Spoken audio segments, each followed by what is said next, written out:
Maybe let's pause there for a minute, where for people who might not say immediately reach for Romans 8:28 in their minds, would you mind reciting it for me and giving me a sense of what the popular understanding of that is? It's funny, I was talking to a group of pastors here in Oxford a month or two ago, and they asked me what I'd been working on, and this came up, and I said, you all know Romans 8:28. Yes, as we do. And they recited it. Oh, they did? Yeah. So, all things work together for good to those who love God. And I said, well, okay, I'm sorry, but actually what the Greek says is not all things work together for good for those who love God. It's that God works all things for good with those who love him. And the phrase those who love him refers back to the previous verse, where the people in question are the people who are caught up strangely, against their own will perhaps, in the extraordinary dialogue between the Father and the Spirit. And that then goes back to Romans 5:5, which says that God pours out his love in our hearts through the Spirit who's been given to us, so that there is this bizarre dialogue between the Father and the Spirit, and we're caught in the middle, and the place where we are caught is the Christ-shaped place, the place of saying, my God, why did you abandon me?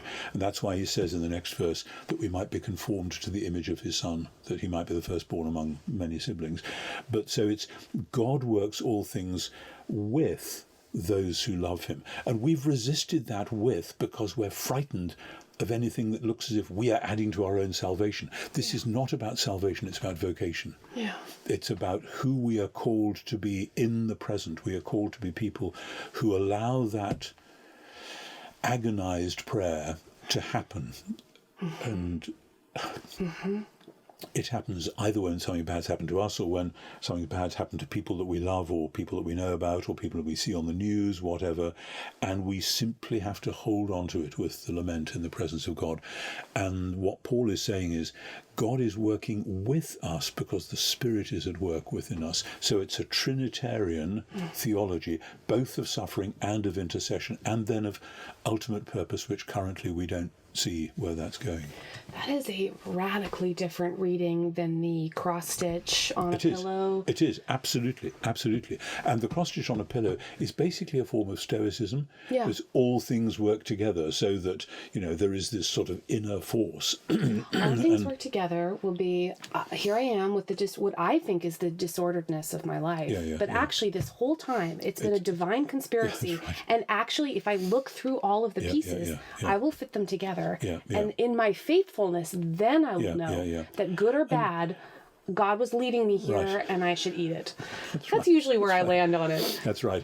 But this conversation reminds me of that rather terrifying moment where apparently when C.S. Lewis's wife Joy died, at the funeral, somebody said to Lewis, or after the funeral, your faith must be such a comfort to you at this time. And he said, my faith is of no comfort at all.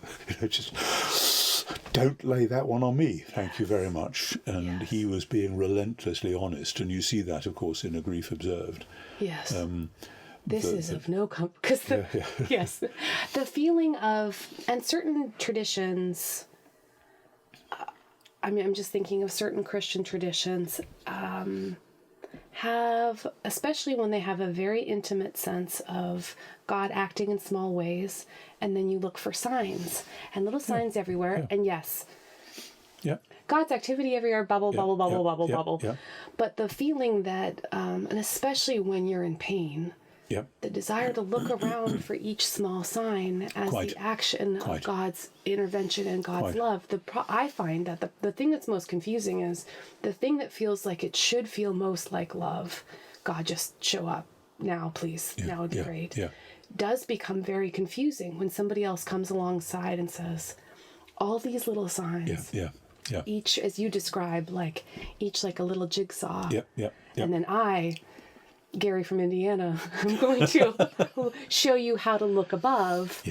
Like faith is actually just the drone footage. Yes, of whatever your life is supposed to be. That's a good phrase. Yes.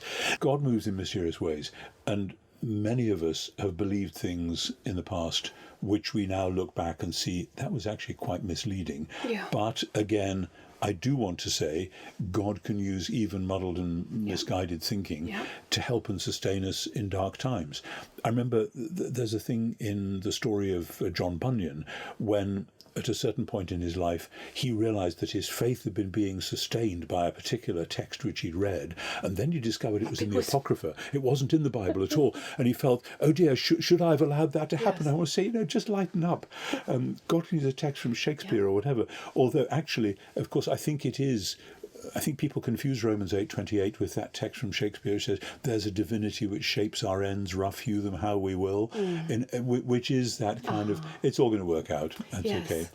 And there's part of me that still wants to say, it will work out. You know, God is good, God is sovereign, but the danger then is that we imagine God being sovereign. He's the big CEO upstairs. Everything's going to be all right. And then we kind of fit Jesus into that picture. No, that's not the way to do Christian theology. The way to do Christian theology is have Jesus in the middle, Jesus in Gethsemane in the middle, Jesus saying, now is my soul troubled in the middle, and somehow rethink God around that. Systematic theologians, I've noticed, don't much like that, which is why historical Jesus studies has been at a discount. And as you probably know, I've spent my life trying to bash through that brick wall. It does feel, I mean, I guess it kind of depends on when you're trying to work out your life. I mean, there's moments.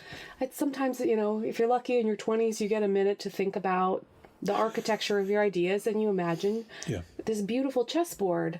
And I have this idea about how the earth was made and what we're for, and then I have this view of how bad we are and what kind of intervention is necessary. And then when I look at the whole thing, I feel the integration of it, and I feel sort of hermetically sealed.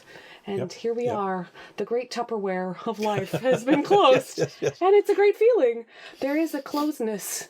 And I think, and sometimes the life of the mind, you feel like, I just get to fill up this sealed container of all these incredible facts and stories, and all things will confirm this feeling. And then life. Then when you're about 34, 35, which is roughly when it was for me. I mean, when we were in Montreal, my second and third year there, because we had 4 small children, we had very little money, inflation rate had gone through the roof, the mortgage rate had gone through the roof. We were really quite in a difficult position, but I plunged into a depression. I didn't even know about depression before then, because I've never been a kind of a depression person. And I was supposed to be writing a commentary on Colossians, which did get written. It's the Tyndale commentary on Colossians. The first draft, I got as far as chapter 1, verse 15 following, which is about Jesus is the image of the invisible God, and all things were created in him, principalities and powers, the whole lot. I had no idea what that could possibly be about, and I read the commentaries and I knew even less what that could possibly be about. That increased my depression. I was supposed to be the scholar who could solve these things. So eventually I put that aside. I then spent 2 years doing other things and working through depression. I had very good help, I have to say. There's a wonderful counsellor I had in Montreal who really helped me. As I came out the other side of the depression, I thought I really should go back and do Colossians, because I've been contracted to do this. And rather nervously, I approached that same passage, and I couldn't understand what it was that I hadn't understood.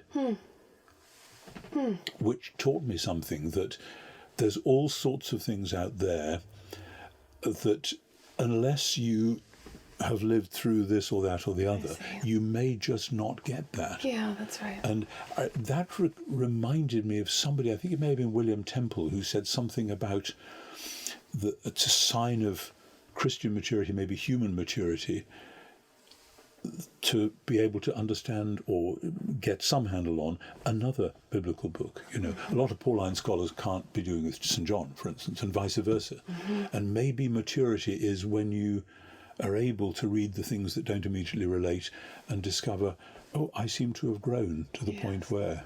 But I think there's something about in those crucible moments where you don't just have then an expertise, but you start to develop a worldview that can hold the the first and the fifth, and then the third, and then you start adding the minor seventh, and then all of a sudden you've got a whole song. Yeah, absolutely. No, that's exactly right. And to begin with, you simply have the rather bare plain song of it, and you thought that would sustain you throughout your life. Oh my gosh, wouldn't that be nice? Then you discover, no, you're going to need some minor 13ths or whatever in there as well.